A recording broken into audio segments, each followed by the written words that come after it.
Hey there. Hello. All right, we're back on schedule. Yeah. And I'm on schedule work-wise. We've got 2 more days now as of recording time. As of release time, we're done. That's amazing. So by the time you guys are listening to this, I am kicking back and relaxing. You may be thinking, must be nice. And let me tell you, it is. It is nice. You're not allowed to relax too much. I'm going to force you to work on big topic episodes, so don't get comfortable. My toxic trait is that is relaxing to me. Wow, that is unthinkable. Listeners, both our Zoom profile pictures are our black cats, so now it looks like they are talking to each other. Yes, and they're the perfect cat to talk about today's topic, which is a little text by Italian anarchist Errico Malatesta called Anarchy. Just Anarchy, plain and simple. Yeah, I didn't do a lot of brainstorming on the name. I think maybe you could have taken a second pass. Hey, I'm gonna defend him here. Here's why. So this is a pamphlet, all right? 1891. Think about it. Typeface, graphic design. Think about it. Big, bold, anarchy, That's eye-catching. And then you have like the rest of the small text or whatever. But that's like, boom, anarchy. Okay. I could see that popping on a store shelf. I think it's better than the English philosophers or whatever that are like a small discourse for the interested gentleman on on related topics of science, physics, and the occult. They just have like a really long. They do a lot of like scene setting. Yeah. For the whoever and, a scientific discussion of they really have to let you know all their feelings about it. An impartial response to blah, blah, blah. Like they all in the title. Oh, also, I got a response from a listener because I was like, remember I was trying to badly translate this guy's name? Yes. According to a listener in Italian, because, he's Italian, it would roughly translate to bad head. Ooh, okay. So he's wrong-headed? Maybe. I mean, she said maybe he had a big head or something. Maybe that's part of it. Okay, yeah. So. Or somewhere down the line, I guess, because... All right, so before we get into the text, could we get some background on this? I should probably have read this, but what year was this written? This was written in 1891. Okay. And Errico Malatesta, he was born in 1853, died in 1932. So he lives a long life, 78 years. He was Italian, but he spent a lot of his years of his life in exile. Because, being an anarchist, you get in kind of trouble with the government. They don't like you because you're spreading pamphlets saying it's good that this guy assassinated someone and stuff like that. Yeah, that makes sense. And if you think about early 20th century, isn't Italy getting dipping their toes into some fascism shit? Eventually. I mean, he was exiled before then. Okay. They had already gotten rid of him. Yeah, he had pissed off the people before that, but... Impressive. By that time, he does do a lot of writings about, the rise of fascism. I mean, Mussolini takes power while he's alive. Yeah. So he kind of, sees that happening. So, yeah, interesting note. He does, return to Italy for the final time after the First World War. 2 years later, in 1921, he's arrested again by the Italian government. But they do turn him loose before the fascists come to power. And then at that point, he gets his newspaper shut down. Obviously Mussolini's you guys are anarchists, you suck, and shuts their newspaper down. And he just kind of lives out the rest of his life kind of quietly. Just, obviously pissed, I guess, at what's happening, but not able to do anything about it. Okay. Where does he end up living? Those final years in Italy. Oh, okay. He just can't write shit. Right, yeah. Got it. I also like to do this with readings that we do in relation to the manifesto. This would be after, right? Yes, yeah. The Communist Manifesto was published in 1848. Remember, the same year as they have all those revolutions at that time. I mean, lots of, that happens. The Paris Commune happens in 1871.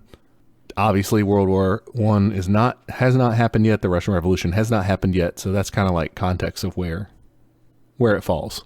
Perfect. Okay, that tracks. All right, do we want to just get into it? Yeah, let's get into it. Okay, listeners, if you haven't already gotten this reading yet, you can find it on Marxist.org or the Anarchist Library. Is that also a .org? Yes, it is. Yes, okay.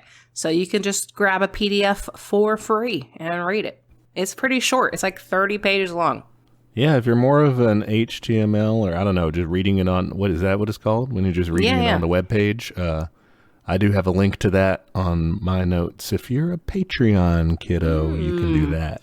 If you are a Patreon person, you will also receive my annotated notes, complete with doodles in the margins. Oh, good. I was going to ask about it. So please, remember to describe to me your doodles. Oh, I will. I always like those. I only have a few this time, but they're pretty good. All right. So this has like 5 sections? 9. It's got 9 chapters. They're short. I call them chapters, but yeah, they're very short. It's like 2 or 3 pages. Okay, Young let's jump in. Young adult novel chapter. Not even that. Yeah, first chapter book chapters. Yes.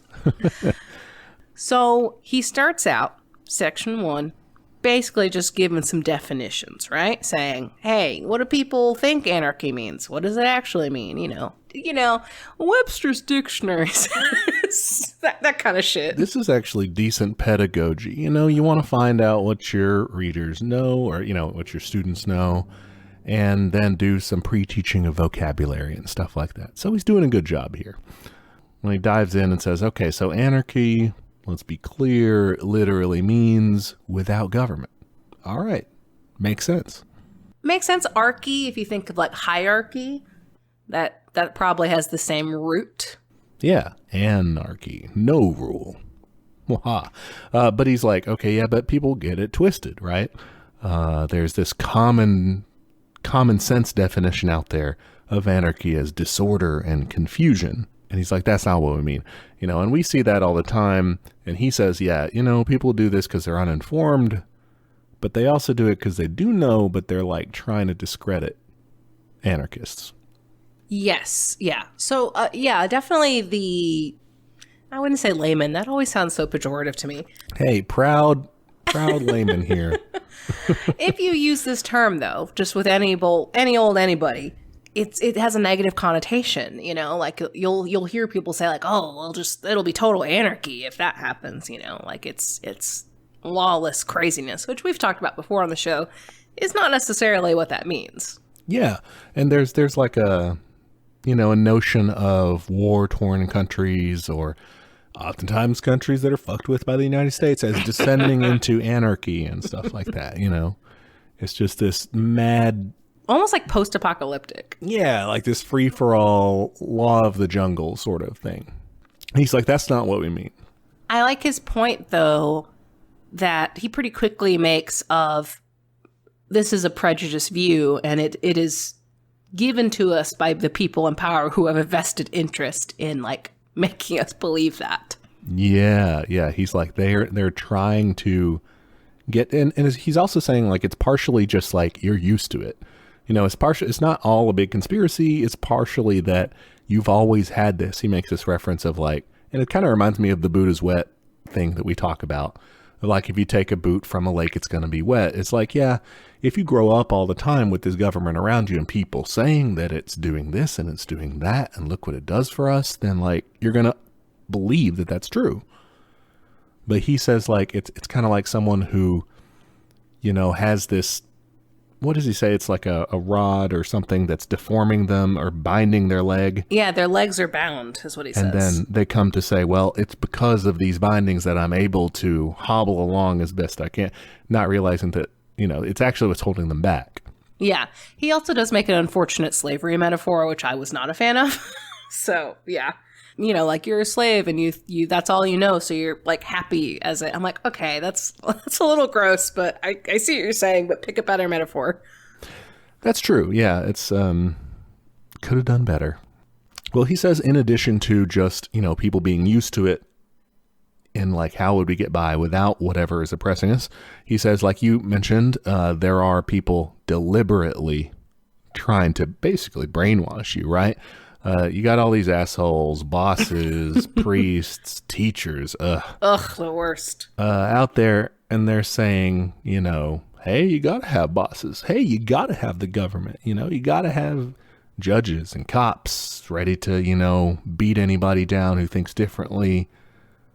Otherwise, you have chaos. That's where that thin blue line imagery comes from, right? It's like, oh, that's what's protecting us from the hordes of criminals and stuff, Yeah, because this kind of comes up later when he talks about like services that people traditionally think the government provides. And like, it was kind of funny because I'm like, well, they don't really do that anymore.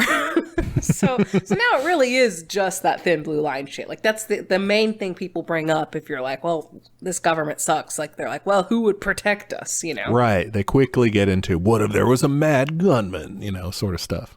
In this section, one thing I like that he does is that he kind of says there's, this is not new. Yes, I love this part. People aren't just saying, oh, well, anarchy, it's really, really bad. He's like, pretty much every step from complete despotism to kind of liberal democracy, and he has his critiques about that. We'll get into it. But all the way along that line of like gradually increasing freedom for some people, he's saying people along that road were always saying like, oh, you don't want to take divine right of kings away. I mean, this would just be chaos, right? Or, the word republic was seen as kind of like synonymous with evil or radical back in the day. I think that's so interesting. And I mean, it makes me think of that Ursula K. Le Guin quote of, the divine right of kings was seen as, inevitable for centuries. And yeah, I think that's a great point, is that words collect these meanings over time and they can totally change. Yeah. One good historical example of that is the French Revolution. This was, as bourgeois of a revolution as there was. And yes, there was this working class undercurrent that drove the excesses of the Red Terror and things like that, when people were really trying to level their society and stuff. And it was in many ways kind of justified, what they had done to kind of the noble elites. But I don't feel bad for them. Yeah, but what they were fighting for, I mean, if you look at a Declaration of the Rights of Man and stuff like that, that's just basic. Some tame shit. Yeah, it's liberal bourgeois rights centered in this sort of property, Enlightenment ideals sort of thing. Yeah, I mean, same thing for the American Revolution. That shit got started over taxes. That's not very sexy. And there are historians who will argue that was just literally a counter-revolution and stuff like that. And I haven't dove deeply enough into that to kind of weigh for myself the merits of that. But I think it'd be a cool topic in the future.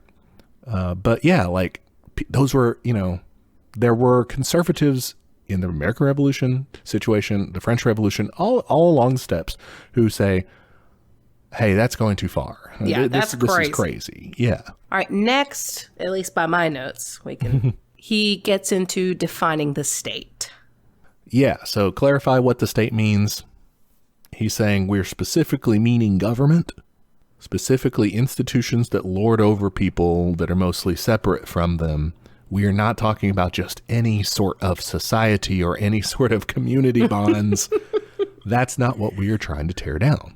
Yeah, I think it oddly does help that he capitalizes state, because it becomes a thing. Because I think too, especially in the United States, state can have a bajillion different meanings, it can be basically your territory, and increasingly your fucking fiefdom or fiefdom, where they can just do whatever they want to you.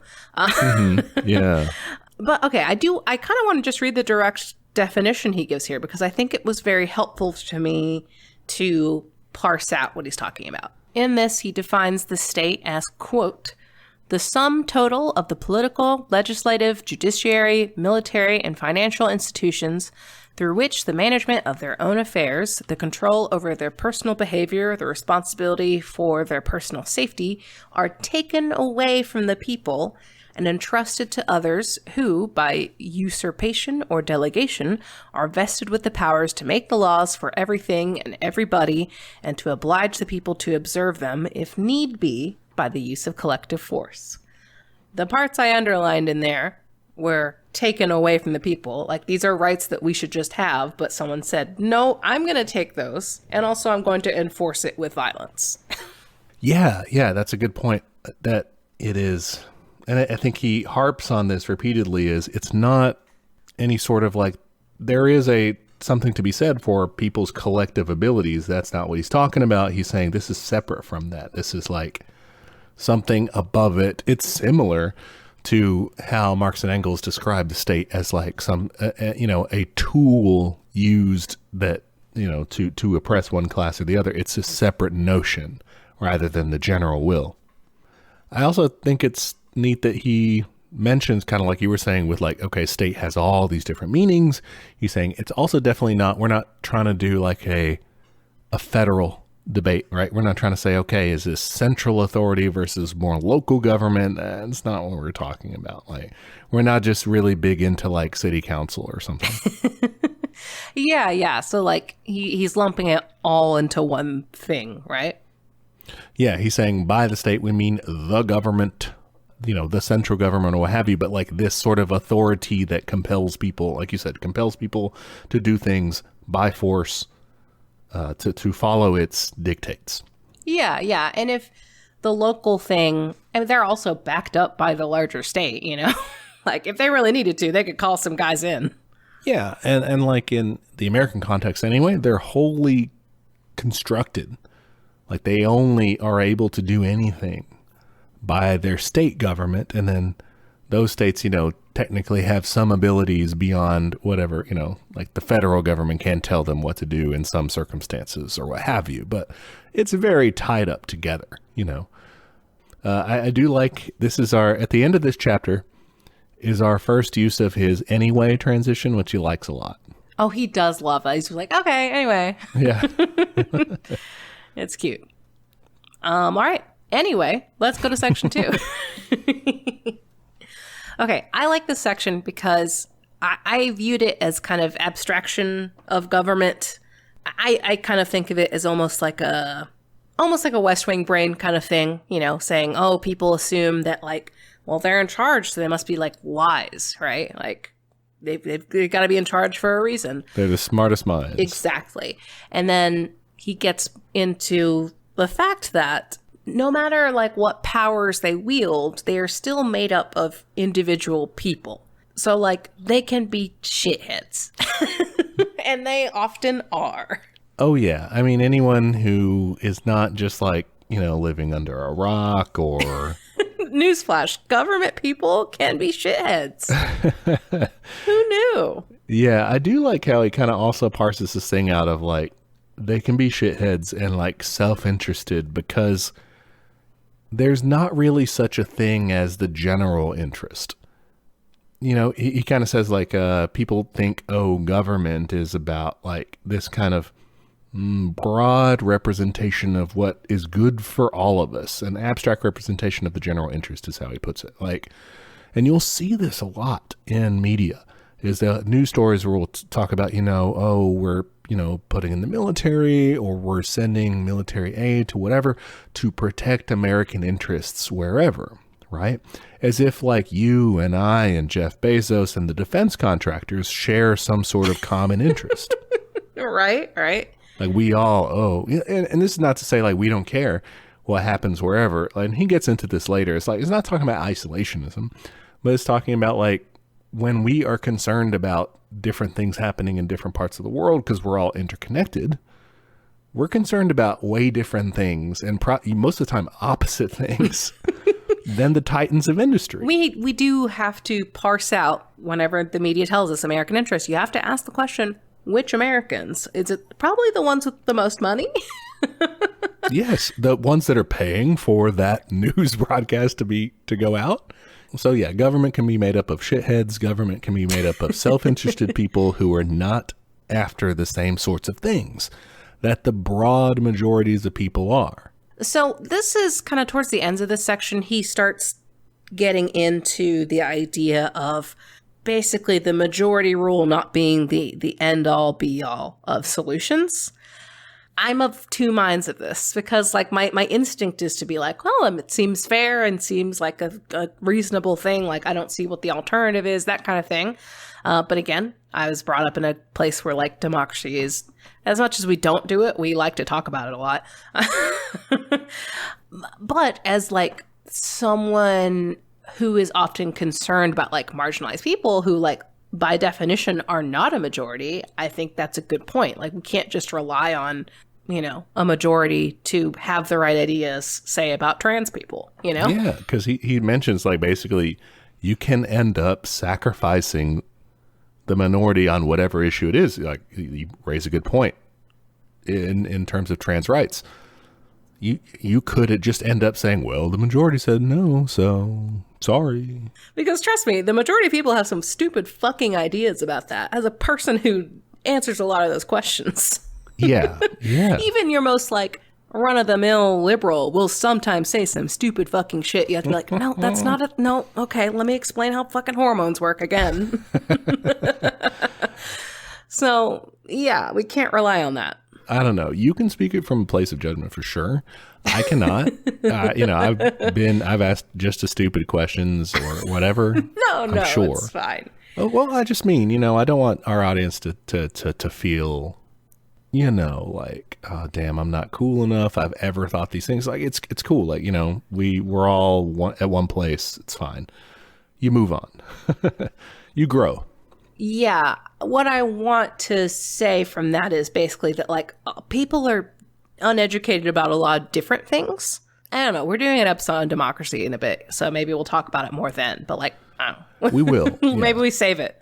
Well, one of the things he mentions is, like, oh, you know, are people even a good measure of, you know, more people want to do this thing? Like, okay, does more numbers, like, make it a better deal? You know, like, if they are in some way, like, unable to figure it out in the first place, then more people who are mystified by something aren't just going to, like, make a better decision on it. So, and he also mentions here specifically the impossibility of devising an electoral machine where the successful candidates are at least the real representatives of the majority. So, like, I've never seen it happen. Right. Like, you know, states are usually actively trying to make that not happen. You know, they're trying to rig such arcane systems up as the Electoral College, for example, in the United States. I think this raises a lot of good points, not just about the democracy questions, which, like we said, we're going to get to. I'm already taking notes. Yeah. I'm writing questions. There's lots of stuff there to unpack. But also, he just kind of, like we said, maybe they are corruptible. I mean, definitely they're corruptible, right? Maybe they're not that saintly. And I think these are good questions to keep in mind, especially when we're coming at this from, you know, the leftist perspective. Is we're not saying, like, oh, there are any people who are like, yeah, but what if we just, like, do, like, a good liberal government? That's not what we're talking about. But from, like, the Marxist-Leninist perspective, when we're saying, oh, we do want a worker state to, like, carry things out, to get rid of the bourgeoisie elements and move us toward a classless society, Malatesta would say, let's not do that. That's bad. That's going to get corrupted. You know, you have people in your worker state. A worker state, that sounds dope. But these officials, I mean, they can fall short. What are you going to do about that, you know? These government workers, maybe they actually suck. They're not good at their job. Like, what are you going to do then? You know, and I think that raises a good question. How are you going to choose these leaders? And he raises these questions of democracy. And will this really be representative? That's important. I think, too, it's powerful that he says, like, you know, let's assume, because I think the corruption argument gets made a lot. He's like, all right, let's assume they're not. What if they're, like, good little saints? You're still going to have an issue with, like, what is the best way to choose these people in a way that's actually going to be effective and actually representative. Then you run into the democracy issue. So yeah, I think it's a good train of thought to have. I don't know if I'm totally on board with everything, but I'm into it. Yeah, because I will say that, like, Lenin did think through some of these. When we talked about State and Revolution, you know, he offers some kind of, like, almost counter critiques to this. I mean, he's writing after this was published, and he dealt with, you know, in the Russian movement, like, anarchist tendencies and things like that. I'm not saying he solved everything, but I do think, like, there was a response. There is kind of a dialogue to be had between those. Yeah, I think there are obviously two different stripes here, and I think the stripes are closer than they are far apart, though. Yes, that is 100% true. I will, like, I found myself nodding along with this way more often than I was like, oh, like, what is the insult? So, like, anarchists will sometimes call, like, Marxist-Leninists and stuff tankies, right? The reverse of that is anarchides. I hate that. You're a dork, you're not dork so much, but like you're that's so pejorative. You're like childish, right? Oh, so, that sucks. I hate it. Yeah, it's not good. I mean, neither one is good, but and that the only time I will accept that is if we're in the commune and that's what we call the daycare. That's the only time I will accept that. We will totally call it that. Yeah. Drop them off at Anarchides. They learn about the history of the revolution and how to work together. It's great. Or, when we have children, I will call them Anarchides. That's it. That's the only time I accept that, to refer to actual children. That's perfect. Yeah, but we're here to kind of bridge these gaps. We don't want to be sectarian. We're open. Next section. He gets into some human nature shit in this section. And this is, I think, where I start to kind of pick at things a little, because he's saying, well, he just got finished saying, like, a lot of government people are shitheads. And then now he's saying, like, well, the human nature is actually to be, in solidarity with each other. So I thought that was a little weird. Well, people in good situations, or like people want to be good, I think, but people can be bad, maybe. Okay, right? Okay. Maybe that's it. But if you just give someone just this beautiful opportunity to just, maybe screw over some people for their own gain, they're going to take it. And in such a cutthroat world, they're going to take it. Someone had to take the first leap and do the original sin of, like, starting some states and stuff. But once you have that introduced and you have these big governments around, then we get into the Buddha's wet situation, where it's like, okay, well, given that you're in this shitty society, do you want to be one of the people who are fucked over, or one of the people who are doing the fucking? Because he raises a question, like, people say, hey, life can be brutal, life can be crazy, the world would just be this chaotic thing. People need a government to set them straight, don't they? Yeah. And he says, like, we need this so that we can achieve the maximum satisfaction with the least possible sacrifice, which I thought was icky because I'm not very utilitarian. Yeah, that was very utilitarian of a way to put it. And then there's this line here that I wanted to just talk about, I want to make sure I'm understanding what he means by this. He's talking about the authoritarians and saying that, according to them, the freedom of each is limited by the freedom of others. So is this like... I mean, this is what conservatives do today, right? Like, you're not allowed to be, queer because that's infringing on my religious freedom. Because it sounded like he was saying authoritarians are like, well, we can't have too many freedoms because everyone's freedoms will cancel each other out. Yes. So he's saying that, like, authoritarians, and you're right to say, conservatives, and, from our perspective, conservatives and liberals, all of them really would fall into this camp at some point and say the government is an arbiter. So people's various freedoms will naturally come into conflict, right? So your freedom of religion, means that you don't have to see gay people holding hands in the street, or, you don't have to know that anyone gets, medical care if that happens to include abortion or whatever it is, right? But then they're free, these different spheres of freedom collide, and so you need some neutral arbiter to sit on a lofty pedestal and judge, coldly, and make sure that everyone is weighed out. Right. And he's saying, yeah, that's a function of the government today, but, like, the history of it is that it really is about, like, land ownership and oppression, right? Yes, yeah. That's what people like to think of as the, like, positive role of government. This is the good thing that they do. But he's saying, really, these guys are just like souped up mafias. And he kind of just spells it out. He's like, He says, quote, either the brutal, violent, arbitrary rule of the few over the many, or it is an organized instrument to ensure that dominion and privilege will be in the hands of those who, by force, cunning, or inheritance, have cornered all the means of life, first and foremost the land, which they make use of to keep people in bondage and make them work for their benefit. Yeah.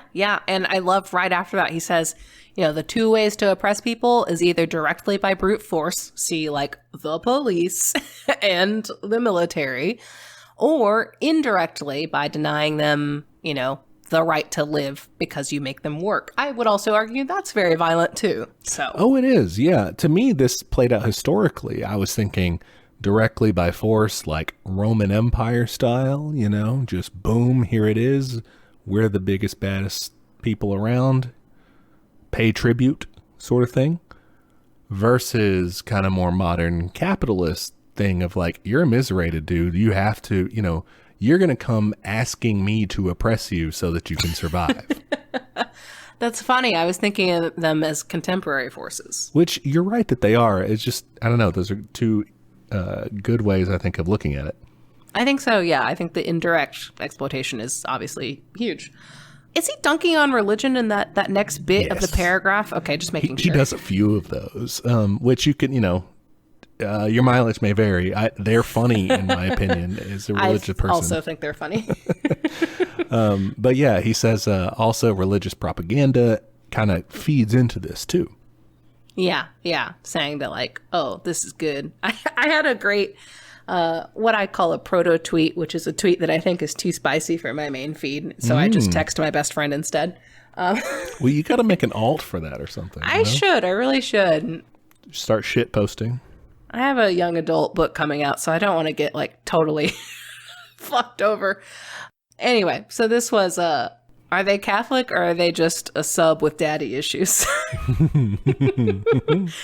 And similar vein, are they Catholic or do they just have mild OCD and love rituals? There's a lot of flavors of Catholicism out there. Oppress me. Are they Catholic or do they just want to say they're religious and not have to do much? That's also a good one. If you can't tell, we were raised Catholic. Yep. What's next? My conclusion with this essentially is that he's saying, okay, so it's not that without government people would be violent, which is originally what, he was saying people try to claim. He says, no, you got it flipped around. It's that the government itself is the one doing the violence. Yes. I mean, in the next few paragraphs, it's basically the manifesto again, guys. Yes, yeah. He just does it again. It's not exactly the same because when Marx, famous opening lines that, history up to this point has been a series of class struggles. And there's really the class part is lacking. He doesn't use the same vocab, but it's the same general strokes, I would say. Well, do you think he has as much dialectic too? One growing out of the shell of the other, sort of, each stage kind of raising up the thing that's going to defeat it. I didn't see that here. What he kind of claims is society kind of overgrows the rulers of it. It gets too complex to manage. And so here's where you need your viceroys and stuff like that. You got to build up a bureaucracy, but then you also have to, it gets so complex. You have to ally with the rich people in the propertied class in your society. Yeah. I guess I didn't really focus on the how of it. It was just that I was just seeing the cycle. Okay. I guess it's not a cycle because that implies we're going to go back to other things. I hope not. Right. But the progression of it. Yeah. Monarchy, colonization, and then, quote unquote democracy, but it's really just run by a bunch of rich people. Yeah. And then that way it is, the kind of this development is similar to Marx. And he kind of talks about as the means of production basically develop, which is similar to Marx, then the capitalists then the capitalists kind of overgrow their would-be masters. He calls them the gendarmes, that they were kind of the lapdogs, the bodyguards of the royalty and everything. But eventually they're like, why do we have to listen to you? We're powerful enough that we don't need to pay homage to the divinely inspired kings anymore. We can draw up our own charter of rights and take power for ourselves. Yeah, and I think it's interesting, like towards the end of this kind of historical sketch that he's creating, he's saying at the end, the people, the gendarme and whatever. What does that translate to? Gendarme is just like a cop. I think it's just like okay. That's what I got from the context of some sort of armed fool. I want to say it's a man at arms because Jean would be like a. Let me see. Here's shitty French translations, but let me Google Welcome it. to shitty French. Yeah. Gendarme, an armed police officer in France and other French-speaking countries. Okay, great. That's what I got from context. But I think it's interesting that at the end he says, like, well, eventually, Rothschild doesn't need to be a deputy or a minister. He can just, like, pay people off. So, like, we've surpassed the point where, like, the gendarme necessarily need to be the ones taking the power. It's like they are now paid by other people who take the power. Yes. And you see that more and more. Like back in the day, you literally had, a Rockefeller in the Senate. Yeah, yeah. Why? Why would Bezos, why would Musk? Why the fuck would they do that? Yeah, that's a step down, man. That's really... Oh, and that's what Trump found out, which I think is fucking hilarious. He's like, oh, this actually sucks. Yeah. I can do way more shit on my own. Yeah, the real power is to have these guys at your beck and call. I do want to put a little aside in here that, according to Wikipedia, the term gendarme is derived from the medieval French expression gendarme, which translates to men at arms. Good job, you did it. Look at that. That Brilliant. Brought to you by shitty French. Au revoir. What were they saying? Ouvre and l'enfant terrible. It's perfect. So next he goes on to talk about voting, which my note is something that I've heard you say many times, which is if voting actually could make a difference, they would have taken it away by now. Yes. Like, it's the same thing we say about if we get too big for our britches, we're going to, get this CIA will be wiped or from something. the internet. Yeah, like, if you become a threat, they become a threat back. And he's kind of, Malatesta says the same thing here. Democracy. Universal suffrage, he calls it, and in their time it would have been just more vaguely termed a democracy because that was such a fledgling thing, and it was like, oh, can anyone but just like property owners vote and stuff? Like that was radical. But he's saying even that is impotent because it offers false hope, voting and all that. If the government really ever decides to, get too full of itself and say, what if we go after these moneyed interests, these capitalists and all that, if it ever decides to turn on the thing it created, capitalists would just say, actually, no, you're not going to do that. We're not going to do that anymore, actually. You'll never see a meaningful thing on the ballot that would get rid of money in government. Like, that's not going to happen. Yeah. Why would they do that? Because it's the fundamental reason it's there. Yeah, it's the Spider-Man meme. They're the same guy. Not literally like they used to be, but they're best friends. Yeah, and they believe in the same things. They invest heavily in each other's shit. Yeah. And it's important to keep in mind, and it's something I think that the left struggles with because so many of us come from kind of a fairly liberal political background at some point in our lives, right? And so we have this latent part of us that still sees, kind of an achievable progress and incrementalism that values sort of following the process, the rules, all that sort of stuff. A lot of us get from that point, and the next landing that we get to is kind of an optimistic sort of DemSoc approach, kind of a democratic socialist sort of maybe there is, and we kind of remain open to this. Well, not so much a good guy, but there is an opportunity for a peaceful transition and electoral path to a socialist, a communist society in the future. Yeah, my camera's off, but I'm making a face. I mean, I just don't believe it anymore. Am I broken? Yeah. No. Yes. That's really good timing. You're not broken. It's so like I think it's fine to like wish that could happen still. Yes.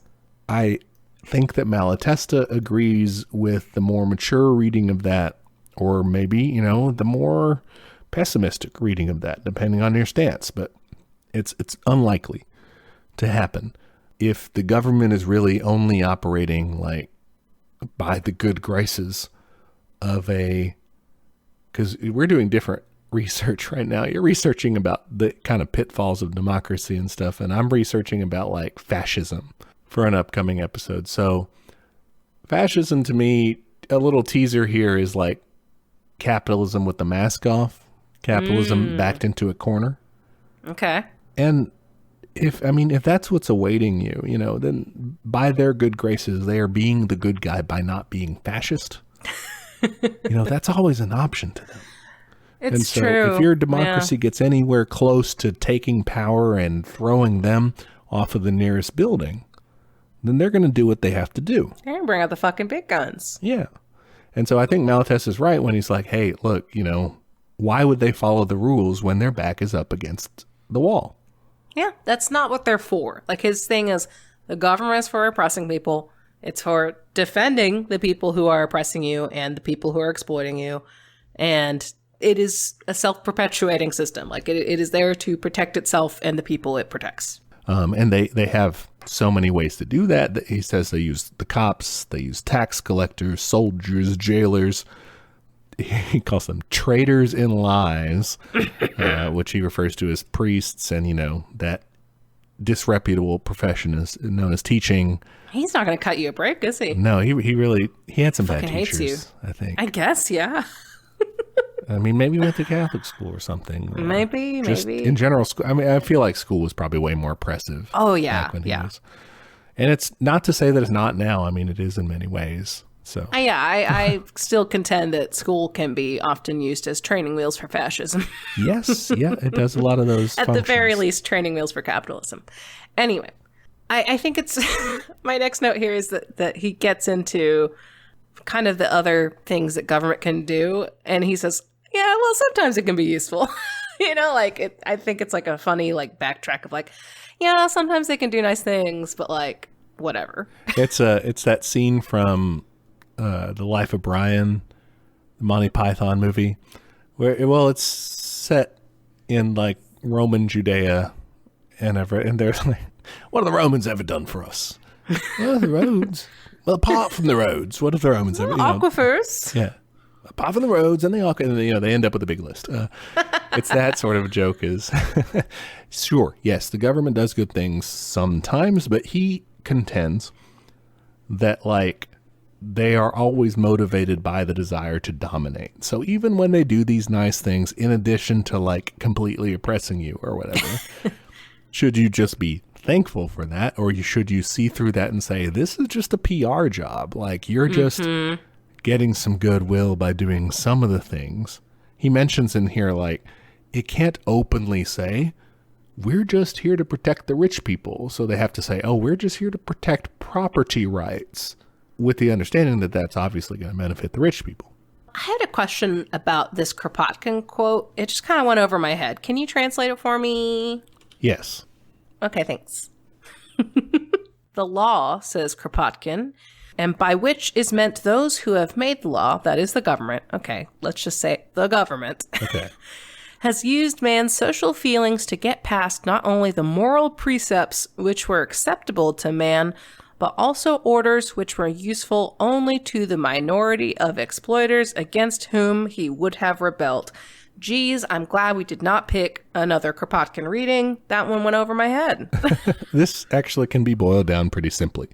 So he's saying that the law can be phrased abstractly, okay, to sound pleasant and to mask something which otherwise people would be like, yo, you want to make that a law? Oh, okay. So any bill in Congress's name, was always like the American Defense for Liberty Act. And it's like, whoa, you're going to track all my shit. Like, yeah. Yes. So he's saying man's social feeling, let's say for a desire for collective security, like you're saying, right? We do want to be safe. We want to have our rights safeguarded and our literal physical security safeguarded and everything. Great. So we're going to use that abstract principle to then go past that and say, we're going to watch every move you make. Okay. That's a lot easier. Got it. Or we're going to say, hey, you want the right to like earn what you've made by the sweat of your brow, right? And so we're going to make sure that we protect your property rights, not just what you own physically and everything, but like what you think up, your intellectual property. We're going to take that and push that as far as it can, and then like develop that into, these now multinational corporations have like intellectual property rights on genomes and stuff. Like nobody would ever say like, oh yeah, they should own the right to a fucking genome. No, they couldn't do that, but they can do it under the guise of these broad principles is what he's saying. Okay, real quick tangent. I think I've cracked why every streaming service besides Netflix, like their UI looks like it was made upside down. Why? Because you have design patents. Yeah. I think that's what's going on. I think they just patented the fuck out of their UI, and so now everyone is like bad Netflix. Yes, yeah, that's why every on-screen keyboard but like one is shitty. Like PlayStation 4, you can like touchpad on there or whatever and scroll around, and it's actually like looks like a pretty keyboard. usable. It's great, yeah. But there's so many of them. It's just like, God, they're alphabetical. Why? Alphabetical keyboards. Why? But I think you're totally right. And this is one of the basic things I try to tell people is like, wouldn't it be great? People complain, oh, everything is the same under communism. But actually, wouldn't it be great if you actually had nice? like one toothpaste and it was the best?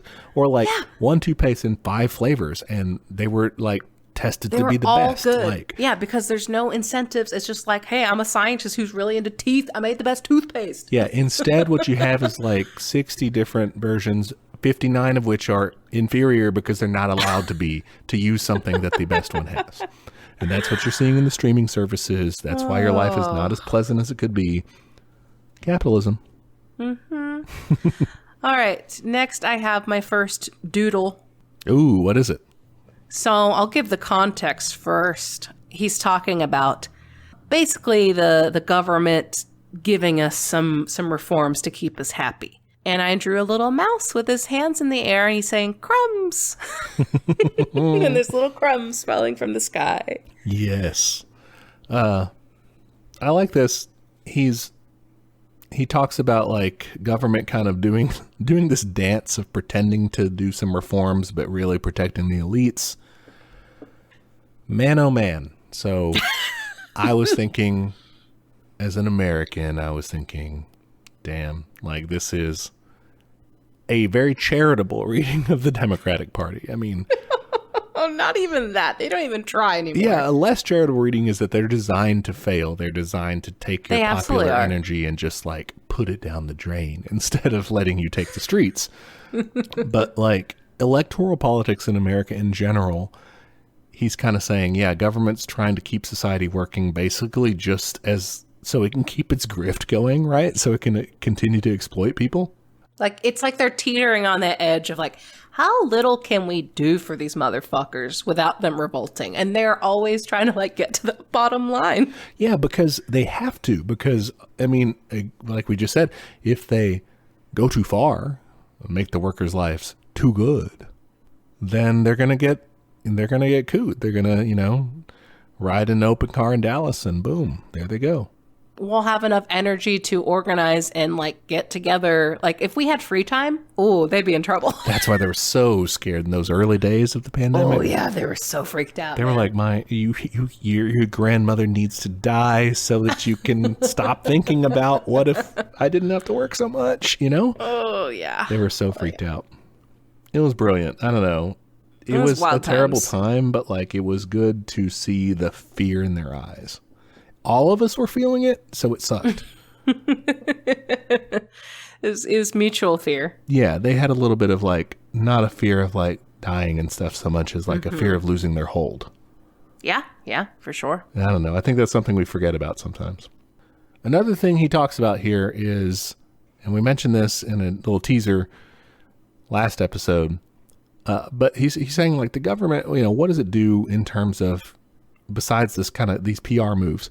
One thing it does is his quote is, qualifies as a crime and punishes every action which violates or threatens the privileges of the rulers and the property owners, and declares as just and legal the most outrageous exploitation of the poor. And in the hands of government, everything becomes a means of exploitation. Everything becomes a policing institution useful only for keeping the people in check. What was it? The Trillbillies were talking about like parking fees. Like, what sick motherfucker came up with that? Yeah, I mean, and then you can spin it and be eco and say, well, you don't want people to park their gas guzzler and drive all over the place. But like anytime we also don't have trains. The way you got to think past, the legalisms of fees and fines and things is think, okay, when there is a fine, if I could sneeze at that fine, if I were that rich, then it's legal for me to do. Exactly. Fines are just things rich people can ignore. A fine is a rule for a non-rich person. When you were a kid and you went to Six Flags, they had the signs that said you had to be this tall to ride the ride. In America, we have these for different laws, and you have to be this rich to break this law. That is accurate. And when you were a kid, those signs outraged you, and when you're an adult, or if you're still a kid, it doesn't matter. When you're living in this society, if you're in it Anarchy, should outrage you. Yeah. I mean, if you want other examples, like if you get caught with weed in a place where that's not legal, if you have enough money to like get a good lawyer, I think you're gonna be fucking fine. You know? Yeah.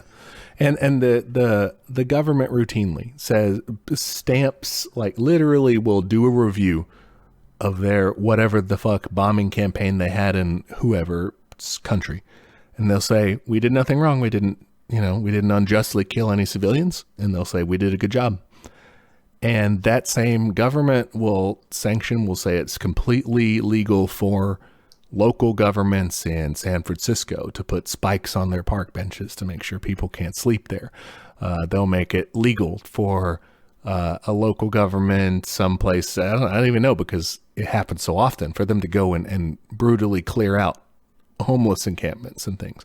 Like, we're just terrorizing our own people. Yeah, while saying it's totally fine if we just indiscriminately bomb so many other people. I mean, abortions. Like, if you're rich enough, you can just go fly somewhere and get one. Mm-hmm. The same rules do not apply to everybody. Yeah, just like he says, it's a crime. They punish every action that violates or threatens their privilege, but they declare it just the most outrageous exploitation of the poor. No lie there. Malatesta's spot on. All right.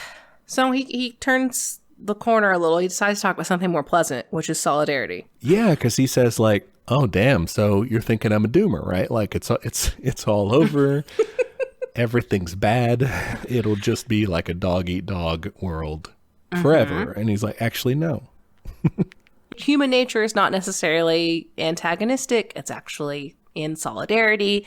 And kind of makes a similar argument that we've talked about before on the show, which is the idea of like the thing that distinguishes humans from animals, and also animals from like each other too. Like animals do this too, is that they work together. He even brings that up. I like that he's like, there are ants and stuff, and they're very social. Like he's bringing, I don't know, I'm a nerd in a way. I don't consider myself a big science person, but I like the scientific kind of ties in when we find them. Ants do it. Humans do it. Other animals do it. And that is solidarity and working together. We've talked about this before, that, early humans were fairly egalitarian because they fucking had to be, because they were trying to bring down a big old mammoth, and you can't do that by yourself. Yeah, he ties these two together beautifully, I think.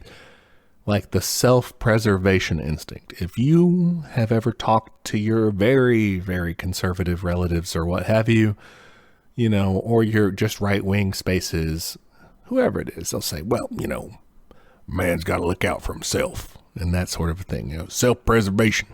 You got to watch out for numero uno sort of thing. Or even like my family. There's a lot of language around like protecting my family. Yeah. And Malatesta, I love that he doesn't like straight up go up against that and say like, that's bad. Like, don't do that. He says, like, this is actually intertwined with, like, there's a bigger picture beyond that, and that's species preservation. That's also an instinct, and that you can find that, like, yeah, you can struggle individually, but you're going to kind of suck compared to struggling collectively with other people, you know, on a small scale in your tribe, but like broader scale as we get into the more modern times, like as humanity against the elements. It is a mutual struggle.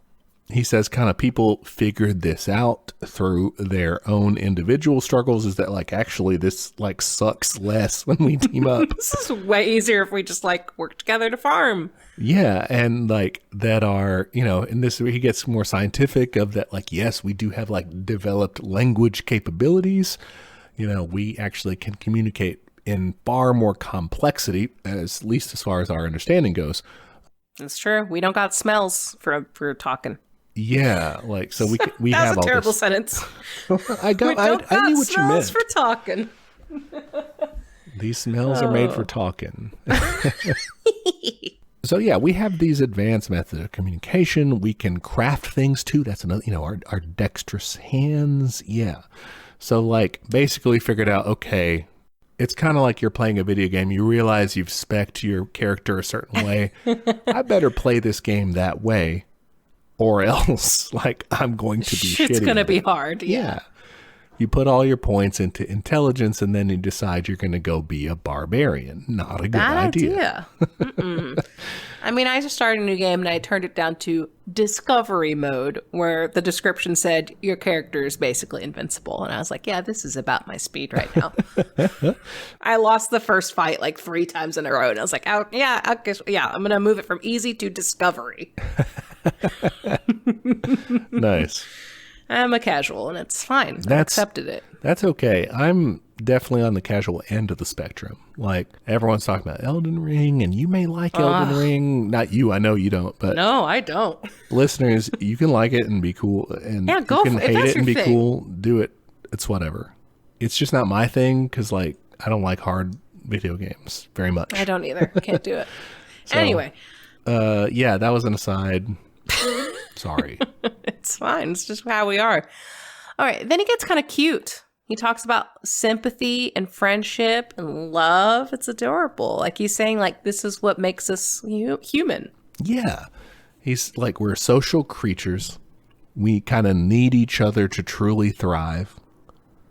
Even as an introvert, this kind of like was like, yeah, you know, like I do feel like we're all connected in this way. Yeah, definitely. And he says, you know, these are the things that people will put themselves at great risk for. You know, the people will go out of their way and suffer and even face death for those causes, you know? Mm-hmm. He says the freedom of each not being limited by, but complemented. Indeed, finding the necessary raison d'etre in the freedom of others. Okay. So yeah, I highlighted that as well. Is this the idea that we've talked about a lot, is the concept of freedom, which obviously in America we're very big on in a very stupid way. But questioning what is freedom really? Is it because I'm provided for, I'm free to do things? Is it that idea? Yes, it's very similar to that. I mean, it made me think of this great quote, which Malatesta may be surprised he agrees with, but it's difficult for me to imagine what personal liberty is enjoyed by an unemployed, hungry person. True freedom can only be where there's no exploitation and oppression of one person by another, where there's not unemployment, where a person is not living in fear of losing his job, his home, and his bread. Only in such a society, personal and any other freedom can exist for real and not on paper. Okay, that was fun because I was trying to guess based on your tone who that was, and I couldn't figure it out. Who was it? That was Joseph Stalin. Okay, well, I would not have guessed that. You sounded like vaguely Southernish or American at least, so okay. No, that was just me. I'm also surprised. Yeah, like, you know, obviously don't follow all of his advice or example, but like this is that's a quote of his that I like and think about a lot is what's good is freedom if you're starving. And like we just talked about, you don't have the freedom to like ignore fines and shit and get abortions and do other things. Like, you don't have those. Yeah, so there's a capitalist definition of freedom which assumes that you have more than everyone else, and basically it's the freedom to dispose of my ill-gotten gains how I see fit. The freedom to spend money. And where, when the right wing comes at you and says they're all about freedom and all this, and the ANCAPs and the libertarians with them, and all of their ilk, when they're saying all that, like, that's what they mean. They mean that, like, they want the freedom to use what they were privileged to come into, or what they quote unquote worked hard to exploit people to get. That's what they want to, they want the ability to do whatever they want with that. That's not what we mean at all. We want everyone baseline to have everything they need. It can be boiled down to simply Maslow's hierarchy, right? Like, you need security. You need, like, food in your belly. You need just the basics of life, and you build on that. And when we get that built up for everybody, not just a few, then we can really start talking about freedom, the freedom to, like, become who you want to become. That's what Malatesta is talking about. I mean, you could throw liberals into that too. Like, yay, I'm free to be, like, gay, but I'm also slaving away at fucking Amazon on Mars or whatever. Living my sad, gay, little indentured servant life. Mm-hmm. They want the tokens of it without the, like, reality of it, right? They want even you can express yourself however you want, as long as you still show up to be exploited. Exactly. Oh, it's the Raytheon pride flag for me. Oh my goodness. And we're soon to come up on that, man. That's one of the darkest periods of the year for me. Oh, no, yeah, it's happening. All right, do we want to go to the next section? Yeah, that's the last thing I had in there. A little quote from Papa Stalin, not my favorite guy. Sometimes had a banger. Yeah. And plus, he used to rob banks. Also cool. I like that part. I wish he had just stuck to robbing banks and giving fire quotes. Well, he was also not a great person besides that, but moving on. Anyway. Okay. He quotes Bakunin for the second time. I think I counted 3 total. He's a bit of a fanboy here. He is. He likes Bakunin. He likes Kropotkin. He likes to tell everyone he does. He's like, look what I read. Yeah, kind of. They were, I think, maybe more well-known than he was, too. So it's kind of like almost an appeal to authority in anarchist circles. So, like, not really authority. So no authority. He's name dropping. Yeah, there you go. Clout. Using some clout. This is kind of just what we talked about earlier. Just saying that, what good is freedom if you're fucking dying? I like it, though. My freedom is the freedom of all, since I am not truly free in thought and in fact, except when my freedom and my rights are confirmed and approved in the freedom and rights of all people who are my equals. Yeah, it's like that Eugene Debs quote. Yes. Is that Debs? Yeah. You're thinking, I got it right. While there is a soul in prison, I am not free. Right? I win the quiz that I made for myself. And one of the things this also reminded me of was to enrage Malatesta here. I'm going to commingle his message here with someone he wouldn't have liked his message commingled with. A fella named Jesus. Uh-oh, he would say, that guy's just brainwashing you. Yeah, and to be fair, his religion did get co-opted into the biggest empire of its time, so he had a message to, he had an axe to grind. I get it. But can you imagine if Jesus came back? It's just like, what the sorry, you called it the Roman Catholic Church? Yeah. The motherfuckers that killed me? Are you? You mean the Jesus murdering church? But whatever you do to the least of these, you do to me, is what Bakunin here was saying, basically, right? Or in this interpretation, you do to yourself. Whatever injustices are visited upon, just like Eugene Debs said, if there's a soul in prison, I'm not free. Whatever bad is happening in society to other people, it affects you. You should not be able to. Right? As a communist, as an anarchist, you should not be able to sit by and watch that happen and be like, damn, bad day. I would argue, like, as an ethical person, and this is something I struggle with a lot, because I think our self-care kind of mindset is now telling us to just like, oh, take a break. Yeah, shrug it off. Yeah. That's an op, essentially. Yeah. It is such an op. And like, yeah, you're right. Yeah. You have to put on your own oxygen before you can help other people. But like, you can't just also ignore it. You can't just be like, I'm done. There's a balance to be struck, and I don't want to like down is. anyone for like, you do have to take care of yourself. We're not exist and make yourself okay day to day. But when you completely run out of the rage, when you completely run out of the righteous anger that you feel at seeing the injustices that are visited on people in your country, people where you live, or people far away from you that you have nothing in common with, like, you should still feel very upset about that when you see it. And you should, take breaks and like, don't always be plugged into that. But you don't want to ever like not have that reaction, right? Yes. I think the key, I'm talking out of my ass because it's not like I'm good at any of this shit. Our action is, talking to you guys. Yeah, right. I think you have to find the balance between like engaging with it enough so that you like remember the struggle and you're still angry about it and all that, and taking care of yourself enough so that you can do something about it. And then the third step, actually doing something about it. Like, that's a lot.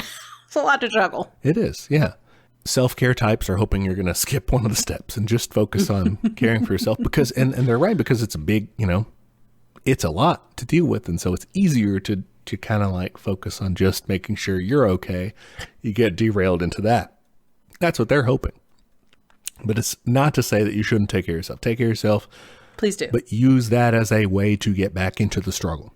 We clearly had some feelings about self-care. We had a lot of feelings about self-care. It's been building up. Yeah. I'm reaching a point in my therapy where I'm just like, I don't know how to talk anymore without just bringing up capitalism. Well, yeah. And I think that's a part of the medium, right? So the medium is focused on like, what are ways that you can cope with the system as it is versus how can you change it, I do love what Malatesta does, though, in quoting this, and then what he does, like, to kind of build on that, is he kind of says, solidarity is not this self-sacrificial thing. It's not just being a saint. It's not saying, oh, I'm going to do what's good for everybody else but me, right? He kind of, like, twists it and says, actually, this is, like, self-interest, right? And so it is in your interest. He says, egoism, the exclusive consideration of one's own interest, impels people and human society towards solidarity. Egoism and altruism, concerns for the interest of others, become fused into a single sentiment. I think that's really interesting. The egoist term made me think of the dispossessed, of course, because that was like their big insult. But I think that's a great point, is viewing your goals and society, in quotation marks, goals as the same goals. Yeah. Yeah. And I think this is totally useful in terms of thinking through. It's not so much a persuasive technique, but like thinking through the divides you have between you and your kind of like, you care about having a just society for other people, that sort of thing. You consider yourself altruistic. Versus people who who frequently harangue you about it, and they say, oh, well, you're conservative people that and who are like, really, it should be about number one, it should be about you and blah, blah, blah. And be like, hey, if you had a community that takes care of you, that also helps you. Yeah, that's a way to think past that. It may not be that persuasive to say, actually, but like to say, I actually can reach this person because I can, I know that what I'm working for, like what I want as this kind of like you're saying, this community that will work toward the good of everyone is good for this person too. So like there's a way that they can reach that. Yeah. And I think it's interesting that he then twists it again, twists it back around and says that, I talked about how the evolution of man has kind of led to, increased cooperation and solidarity or whatever. But then people figured out, oh, I can also cooperate to exploit. Yeah. It's, I think, I thought of it as kind of the dark side version. Definitely. Like, oh, I got everyone to work together to exploit people. Yeah, like you use force, make people work together for one group's interest instead of everyone voluntarily cooperating for everyone's interests, right? It's just instead of everyone teaming up to improve our collective situation, to improve all of our chances of survival, which, I mean, we should really get on that. Yeah, we are incinerating our planet. But instead of doing that, we balkanize into these little competing nation camps, and we say, oh, you got to boycott stuff from this place. Oh, you got to send aid to this place. Like you got to bomb this place, all that stuff. These little competing nation camps working to kind of prop up their own little local mafia boss, right? I viewed it less on like the global scale and more on like, I guess the corporate scale of like, oh, or even the police scale or something, if I get a bunch of guys together, I can like smush other people better, I mean, if you're talking about the early rise of that's how you end up with initially, feudalism and stuff. It's like, oh, I've got the troops, so I'm going to go and again, ownership all comes back to who had the bigger stick, Yeah, and all of that, like the best way to think of that is essentially organized crime. I mean, it's just force. It's just pure force. Yeah, I don't know. It's OG pillaging, just crimes. It is crimes. Yeah, that's all it was. It was somebody had might and somebody used it. And then from there, he kind of talks about kind of early trends toward globalization, maybe. Saying kind of we're all increasingly interconnected materially. We can see that. And even though we're living in this shitty capitalist world, we need to act in a way, in terms of our revolutionary program to kind of bring us into a bigger union of humanity, a free association. It's super important for, like we're saying, for our survival of our planet. But like he's saying, this is happening despite like capitalism and governments and stuff being in the way. People are still realizing like, whoa, we're more connected than we are separate. Also, he does use the phrase all for one and one for all. And I was like, man, do you think the Three Musketeers guy was like so proud when he wrote that? Maybe. He's like, I just wrote a banger. Everyone's going to love it. I don't know. Oh, yeah. Oh, I thought you meant like proud that Malatesta quoted him. No. I meant like when he wrote it like himself. He's like, oh, that's a good one. that one's going to outlive me for sure. Oh, yeah. But yeah, so then he boils down to a good little section where he talks shit about, friend of the show, private property. Private property, as you guys all know, sucks. Not talking about your toothbrush. Not talking about his toothbrush or any, your clothes, your stuff, man. Like what you have, that's yours, dude. Land, I don't know. Maybe not so much. No, not your land. No. Not land. Sorry, we're going to take the land. Yeah. And by we, I mean the masses. Yeah. He says the masses need to take over the means of production, the land, the instruments of labor. They need to abolish private property. Hell yeah. I mean, yeah, he's preaching to the choir here. We're communists. Yeah, we agree. Like, do it. I mean, yeah, this was super fucking communist. I did have some sticking points. He's talking a lot about this instinct towards solidarity and that, like, either naturally in more, ancient times or whatever, or, as we relearn that going forward, like with a kind of class struggle, we all are going to be working towards the same things. And my immediate question, I'm sorry, I just am very defensive right now, is again, and he mentioned this earlier too, is just like, what happens when those interests don't align? Like, how do we work that out? There's people who don't think I should be able to exist. Yeah. How do we protect those people that are in danger, I guess? Or how do we, I don't know. And I guess this gets back to the democracy question. So maybe we should save this for next week. But yeah, that's just my initial reaction of it's so hard for me to abstract these, or maybe not abstract is the right word, but to only focus on those kinds of material needs because I'm also concerned about other things. Yeah, that's a good point to bring up because That's what he's doing. He's taking a shortcut. He doesn't do that. He's sort of saying, yeah, okay, we can all team up. We can all realize that materially we're all going to be better if we do this. And that is true. I guess my question is, and then what? Well, and then what? But even in the meantime. Yeah, because what if you said, like, I'm not going to, hang out with a trans person in the revolution? Like, all right, I guess I go home. Do you go home? How does this work, This is where you either need to completely demystify people on a one-on-one basis, which I think Malatesta, either in this or another writing, talks about. Essentially, the work of anarchists is to convince enough people that this is the good idea, and then to do it. Convert enough people to do this. There are probably other roads, or you could say we're going to have a vanguard revolutionary party that does that, and that when people try to be shitty, deviate in separate ways, and make things bad or reactionary, they do combat against that, and and that doesn't have to be lock them in jail. That can be like, convince them or what have you, and maybe even convince them under threat of like, hey, you better do this, but like. There's more force by it. There's more organization, more discipline, more whatever. That's the Marxist-Leninist approach. I'm not sure that that's what everyone wants, but it's one option of like making sure that the movement does not fall off the rails of general like unorganized populism.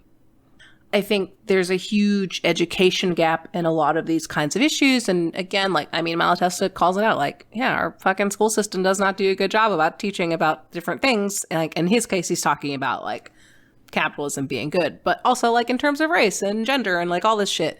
So like you'd have to have a robust system, in place. And then that begs the question, well, who's going to decide that system, So, okay. That's a bigger question, I guess. Yeah. And he doesn't get into get into it. Yeah. He's not an intersectional guy. Yeah. I think, it's sort of like when he's talking about the human inclination toward cooperation and towards this good, positive spirit, he kind of assumes this sort of thing about people, which is interesting because he just got done saying like within this capitalist society, you can't blame people for being kind of capitalist and being kind of like antagonistic. But then he's like, also people naturally are good and stuff. Yeah, he's kind of talking out of both sides of his mouth here. Yeah. And I just don't think he's thinking through both of those precepts. He's kind of sweeping away big enemies in his head and then saying, well, like, once those are gone, people are going to be good. Without kind of reckoning with... Well, the boot is wet. Yeah. And it's interesting because you have to imagine. Come on. The guy's living... It's 18 what? 80 something? Like, yeah. Racism's still around. He's dealing with people that he's got to think, oh my God, like this person fucking sucks. Like, he's dealing with a lot of people who have these like terrible ideas about stuff. Surely, unless he's like not interacting with people. He's just a hermit. He's got to be seeing all these retrobate views and everything and be like, oh my, like. Yeah, he got kicked out by a fucking fascist government. I think he knows that people suck. Yeah, so, I don't know. It's maybe it's more difficult than we're giving him credit for in terms of working that into. And this is just a pamphlet. It's trying to inspire people. It's not saying like this is everything I ever thought, but. Okay, section 5. Section 5, it kind of throws up a few straw men here, or more like just kind of says, okay, well, some assholes are out there saying, but what about this? What about that? The security nuts. Yeah, well, he raises a bunch of questions here. About like a kind of like social services kinds of things, like who's gonna make sure the trash goes out. Yeah. But he only addresses a few of these, so like we can run through like in general what he says and then focus on, because he only kind of focused on one of them. But he kind of says, okay, well, you can't just let people do what they want because everybody's going to be confused, crazy. He also says, who would organize things, big complicated things? Who would organize that? He says, who would manage social wealth from generation to generation? What would we do with all those things we've built up? What about crime? What about the lazies? Crime he really gets into. He does That's later, the one he decides to focus but on. right now, he just kind of like throws it out there and doesn't come back to it till later. He says, what about the lazies? What about society, about civilization, about fighting off the barbarians, all this sort of stuff. The one he gets into now, though, is once you abolish classes, if you have a government, it's going to represent everyone, and it is going to be a good tool to defend against counter-revolution or foreign attack. And so he says, basically, why throw it out? It's going to be helpful. Kind of going after the socialists here, maybe. Oh, okay. Sorry. So he's saying that facetiously. Yeah, he's saying okay. Yeah, he's saying the authoritarians would say, well, what about this? Let's go ahead and keep it. We might need it. Okay. So what he says is, his response is, okay, yeah, well, organ and function are inseparable in terms. So if you're going to use a government, it's going to do government shit. You may be in charge of it now, but it's still going to do what it's going to do. And government's going to government. Yeah, and he says an army will provoke war or it will disperse. The cops will fight criminals or create them or disperse. I mean, see any suburban police department. They will fucking find the crime. And by find, I mean create. Yeah. How many of the controversial take here, but how many of the mass shooters have had tabs taken on them by the FBI beforehand? Or how many of the people who are plotting various things against the government had some, enterprising Yahoo say, oh, I'll sell you explosives and be like an FBI plant. Here's a tip for any of you budding anarchists who are getting enraged enough listening to our show to say, what if I do something about this? Anybody who is selling you explosives is an FBI agent. Guy. Is someone That's with Dan the and government. Dave. Yeah. Anybody doing that. So just keep yourself safe, figure out something else to do. Try something else. Don't do that. Or don't. I mean, if you want a less dramatic example, speed traps. We all know those exists.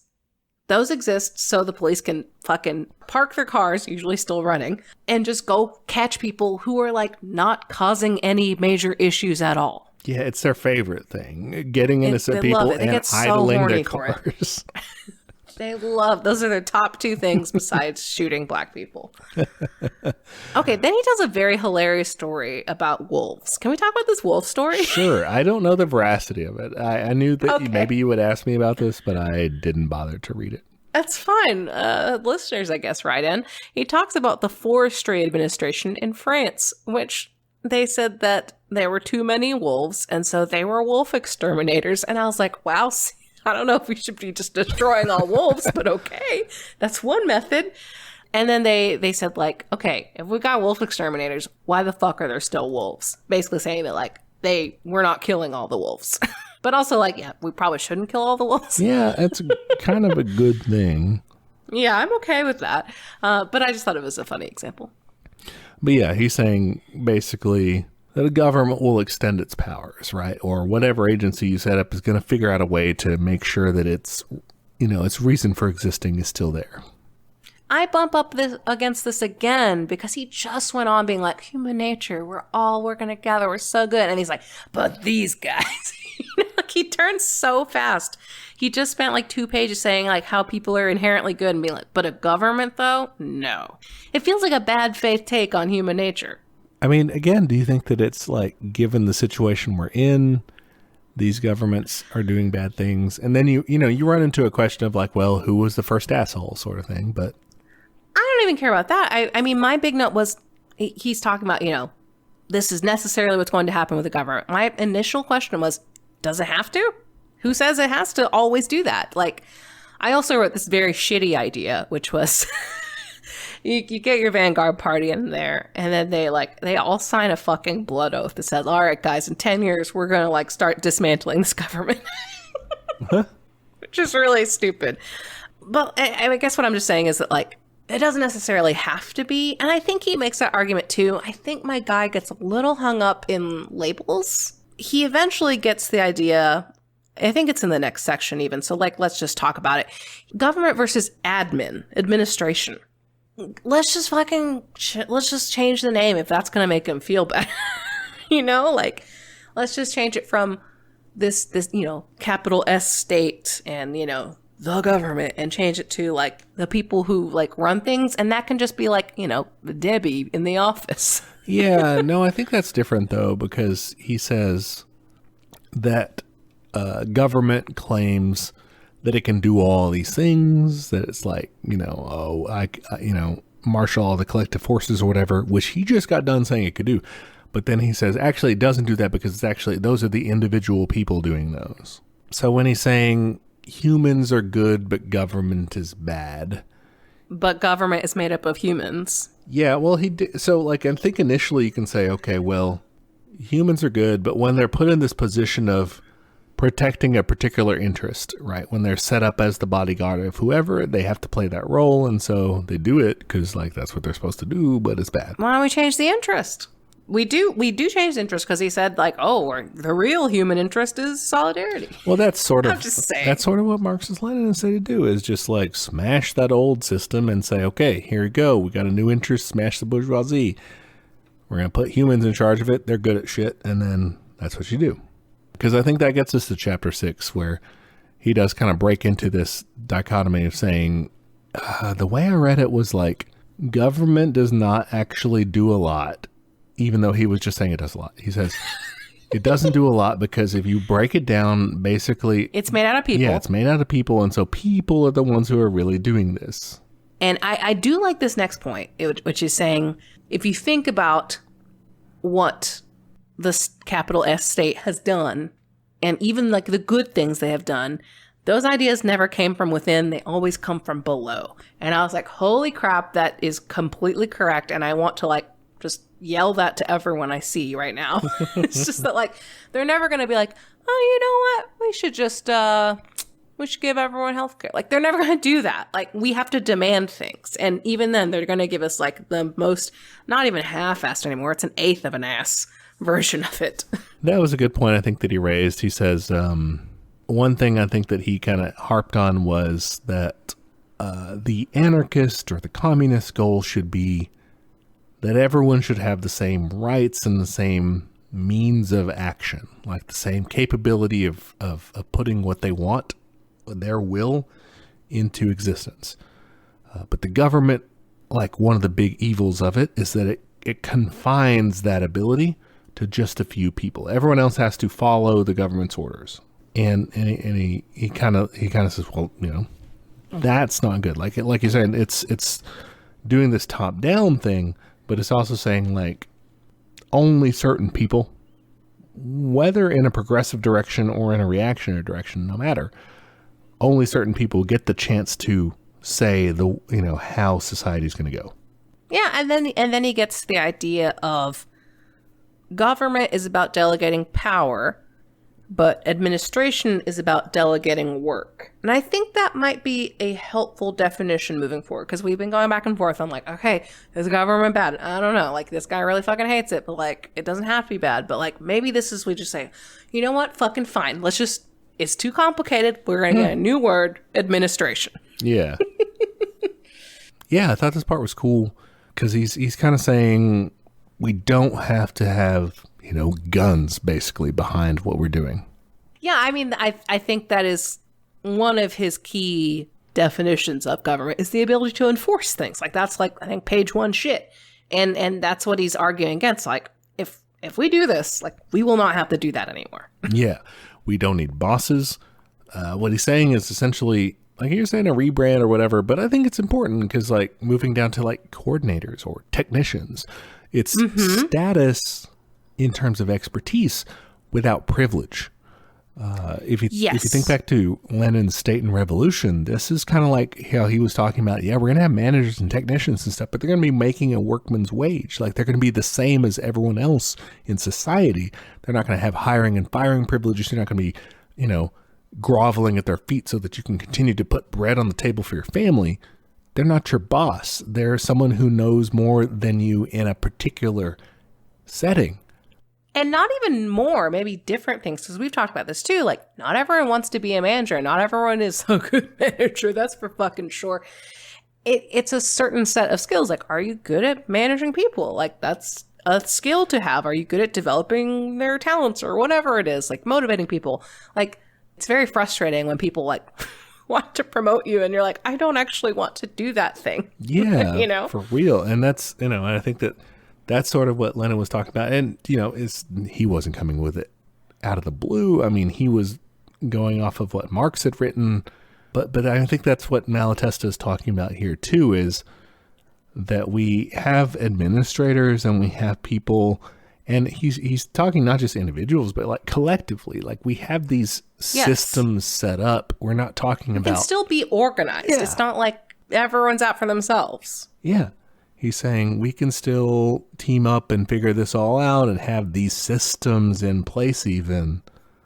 It's just not going to, again, it's not going to have guns behind it. It's not going to be, you do this or you're exiled forever. He also talks about crime. Yeah, I mean, basically the argument like, well, everyone's just going to go, pillage and kill people and whatever. It's like, really? Would you do that? Is that what you're into, you freak? Yeah, again, he's like Shevek in The Dispossessed. He's just like, do you want to kill me? Is that what you're telling me right now? If not for the law that forbade you from killing me, you would just gut me. You're so ready for it. The first thought you have. And, but I mean, he does a deeper dive into that. He says, like the boot is wet. People come out of their society with these scars. People will struggle, right? With how they were raised. They might commit these antisocial acts, what we call crimes right now. And he says, basically, people will just defend themselves against that. They'll stop that person from doing whatever it is. And in doing so, they won't be trying to punish them as a rebel against the system. He says, they won't see them as the rebel slave, as happens with judges today, but the sick brother needing treatment. I also really like the line before where he says, we do not confuse the inviolate right of defense with the claimed ridiculous right to punish. Oh my God, I want to yell this at every thin blue line person ever. Mm-hmm. There's a difference between defending yourself and yeah, sure, fucking have a gun, I guess. Do whatever you want. There's a difference between that and their idea of national defense or domestic defense, that kind of thing, and terrorizing people. Yeah. They're not actually, they don't care about defense. They care about punishing people. Yep. They want retribution. And that's, again, what he's saying is no, that's not what we want. We want to help people. And it's a big ask. Don't get me wrong, but I think it's important if we're going to put together a project like this. Yeah. And he brings up the point of hey, we've been doing this crime and punishment thing for a hot minute. Has it ever worked? Do more cops mean that fewer people are killed? Yeah. No. For some reason, we don't see that correlation. Weird. The stats just never seem to make that work. Section 7, he takes us to the fucking curb and kicks our ass. Well, I like it because he says, okay, hey, hold on a second. Don't you want some details? What about the details? What about all the situations? What if everyone wants to eat partridge and drink wine from the Chianti district? And I definitely do. I love a good Chianti. Ah, fuck Chianti. You miss, it's okay. I showed my whole ass on that one, as you say. I'll buy you a nice Chianti sometime. It's delicious table wine. Yeah. Who will do a miner's job, or who will be a seaman? Who will empty the privies? What happens if you have a stomach ache? I love it. He gets really rude. Oh, what time do we go to bed? Yeah, if you have ever brought up anarchism with a skeptical friend, you've seen at least a couple of these. I mean, we talked about it last week. We see these all the time. And they're fun. I think it's fine. I mean, there's a way to do it and there's a way not to do it. You know, like if someone is asking me these things in good faith, which our listeners are, because they're little angels and I love all of them. But if someone's saying like, well, what about this? What about this? You know, like there's a difference. Like we got into, you know, how it's cool, it's fun to do. And it may be, you know, probably, come on, man. We sit around, we have a couple bottles of wine or whatever, like us and Malatesta. We get our Chiantis. Yeah, we hang out. We could probably talk this shit all the time and be like, oh, well, here's what we would do. That's fine. But he gets down to the theoretical framework of it and says, hey, actually, you know what? No, thank you. Well, he does this a couple times. Like, if you're still asking this question, I must have fucked up somewhere, which I think is really good. Go back and reread the first part. Just go back and read the theory. I mean, my theory.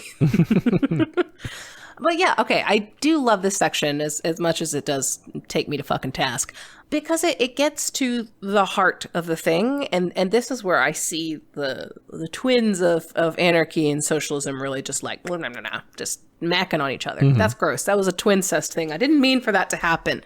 What I meant is it really intertwines the two concepts nicely. All right.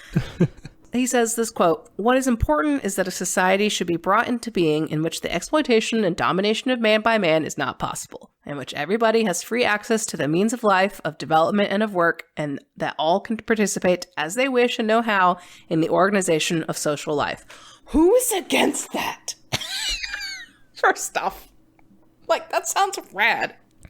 That seems like there's altogether too many handouts for the weak and undeserving or whatever. Clearly. Yeah. But I love this because it's just like, hey guys, let's just fucking get the basics right. Like, worry about that all the other shit, our schedule, whatever. Worry about that later. And then he gets the idea of like, you cannot have anarchy without socialism, which I love. Yeah. I think it's interesting because what he says is like, they're explicitly tied together. You've got to abolish the domination and exploitation of man by man, which is, like we said, the same thing Stalin was saying earlier. Whether they are exercised at bayonet point or by a monopoly on the means of life. Like we were saying, either forcefully, just brute, here it is, we've got troops at your door. Or whether it is, here it is, the best you can do is be an Uber Eats driver and an Amazon warehouse worker and a teacher, and the best you can do is sell your body. String together miserable jobs so that you don't die. Yeah. And he's saying like that's what we've got to fight against. And he makes it clear like we don't know what that's we know that we want to end that, and we don't know all the details past that. Like he says kind of like we're not prophets. That anarchism's not about that. Like you said, go back and reread. And I like this kind of generational thing. He says, like, we can't tell future generations what to do in their probably radically different world. Like they're going to have to figure that out. How could we prescribe that? And that's eerily similar to not friend of the show, Thomas Jefferson, saying that essentially, each generation should form its own social contract, its own constitution. The tree of liberty should be watered with the blood of patriots. And every so often you should just like redo it. Yeah. That was a founding father. And then all of a sudden everybody said, oh, we should do what they said forever. Yeah, we should keep this old shitty document by a bunch of slave owners. That'll be fine. Yeah.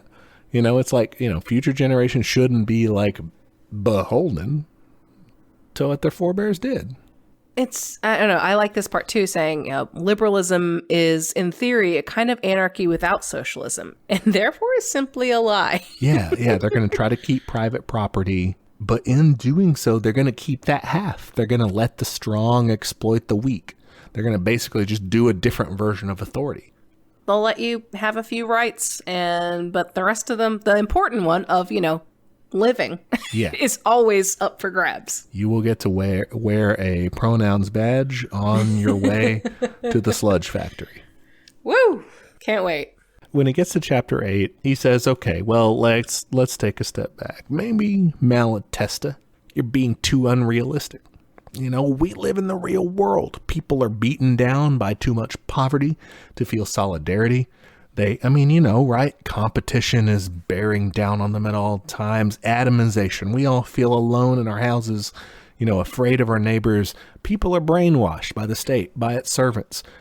We got to have something to lead these unenlightened masses out of their darkness, right? We got to have some sort of a state to guide us out of that. I drew a little guy rolling his eyes like, oh, fine, let me explain to you dumb fucks again. Because he does the same thing of like, well, I guess I fucked up because you still don't get it, huh? Yeah. These objections would not have raison d'etre if we had succeeded in making ourselves understood. But anyway. So sassy. He's like just so cranky. Like I picture him as like a cranky old man in a cabin. He's like, you again. You still have questions. You with the states. Always with the state.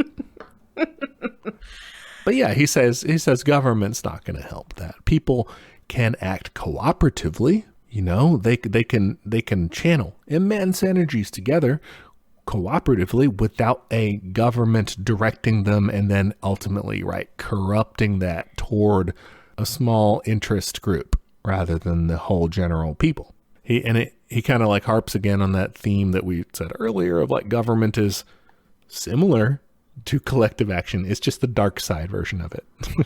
Yeah. It's the force part that we're not into. Yeah, which I don't know. This could just be a product of my own habits as far as playing video games. But like when I played KOTOR, Knights of the Old Republic 2, I always used dark side powers in my light side playthrough. I did too. They were way stronger. Yeah, so I'd use Force Lightning, extremely useful, and I just would stack Charisma so it cost less Force points. But other than that, I was like saintly. I was like nice to everybody, but I would like do evil Force powers. Yeah, you're telling me the light side powers are push and sprint, like things I can do as a normal human? Right, yeah. And I want to shoot lightning out of my fingers. And I was using this for good. I was slaying bad guys with it, right? Malatesta's kind of saying like, no, you can't do that. You can't use a state. No it's force bad. lightning. You can't use bad shit for good ends. Okay. I don't know. That's kind of how I read this is, again, government is bad. You can't just use that to solve your problems because it's bad. It's going to lead you down, a dark road that you don't want to take. It's a matter of definitions because he did painstakingly define government at the very beginning of like, it has to oppress and it has to like have force behind it, like all that shit.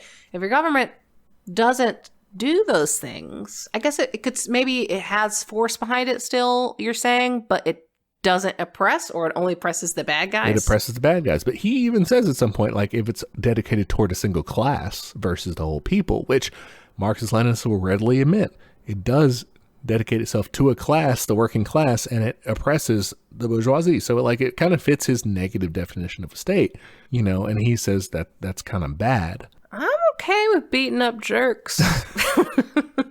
I'm kind of okay with that. Yeah, and Lenin argued like, okay, what we're trying to do, right?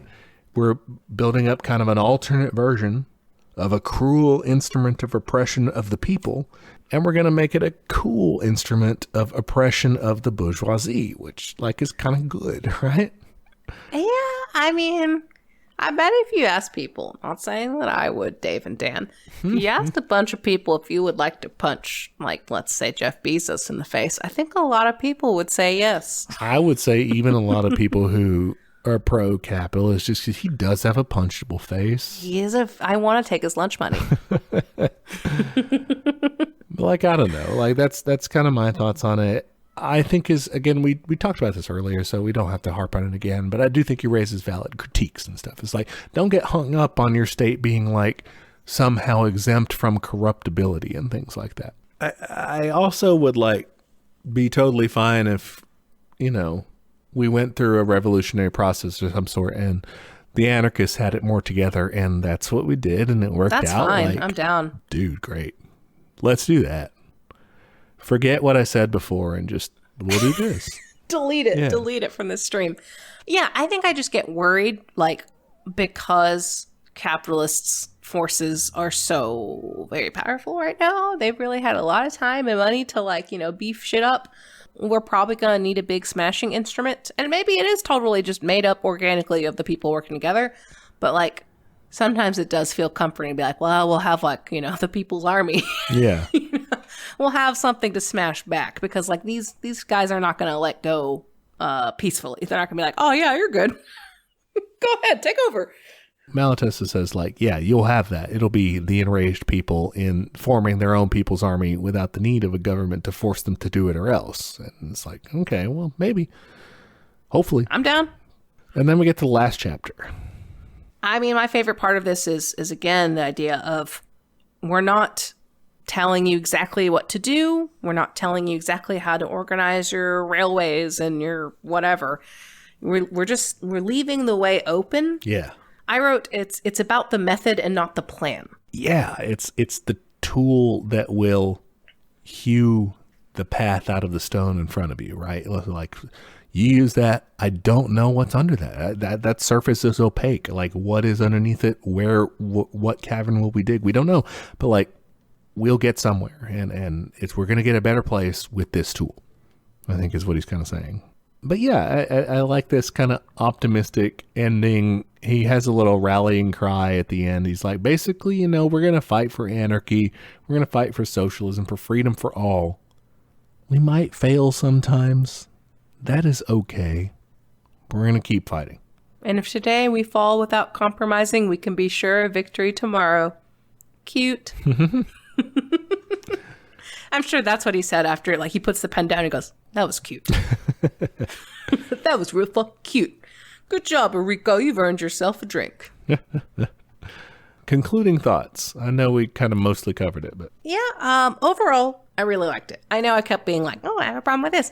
I did really like it, though. I think he gets a little bit circular sometimes, but I think it works because it makes the whole thing feel pretty cohesive. And like, I really like the main thrust of like, hey, like, you can't have anarchism without socialism. Like, yeah, those two go together. So like, fuck off if you're trying to do ANCAP shit. That's not gonna fucking fly. Their heads just explode every time they hear about this guy.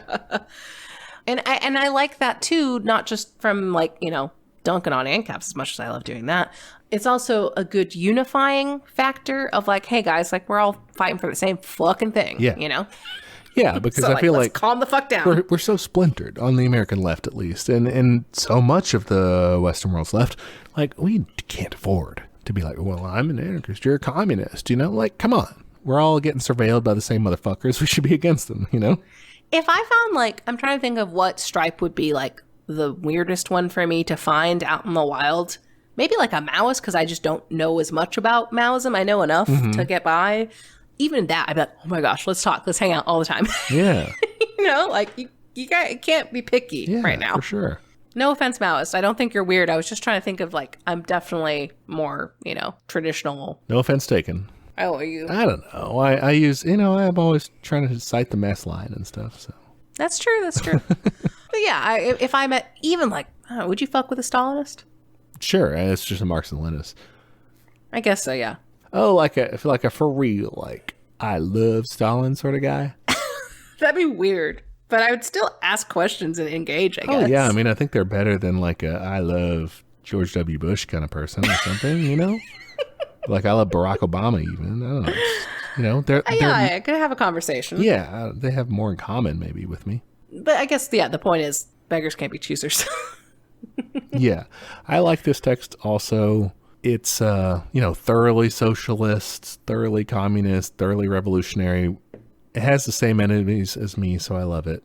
We always say, if this is your road, do it. Like, if this is your thing, we will be there with you. If you're an anarchist, if you're a communist, whatever. Like we said, we have the same enemy. I'm down. I did think it was a little light on tactics, but I do think it also was, kind of took pains to say, like, yeah, we don't know. I think intentionally so. Yeah. It was just like, yeah, fuck it. That's not what we're talking about here. So it's just like, well, we'll convince people, I guess. Like, well, we'll once we get everyone anarchist, this will happen. But like, he did some fast forwarding. But yeah, so I thought it was good. I give it a 4 out of 5. Maybe 4.5. There's some bangers. I will give it 4.5 out of 5.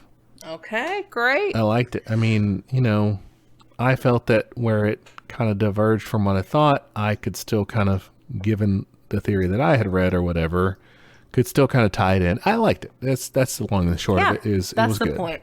It was good. We're going Read long it. here. So I liked it. You should read it. The end. Goodbye, everybody. See you next week. What are we doing next week, by the way? Next week, we will not have an episode. Sorry. I'm going out of town. I'm not going to bore you with a one-man show. I don't have that kind of... I'm not that talented. And maybe I could be, but I'm not going to put forth the effort to do it, to be honest. So. I love that. I could, but I won't. No, so I don't make the claim that I could.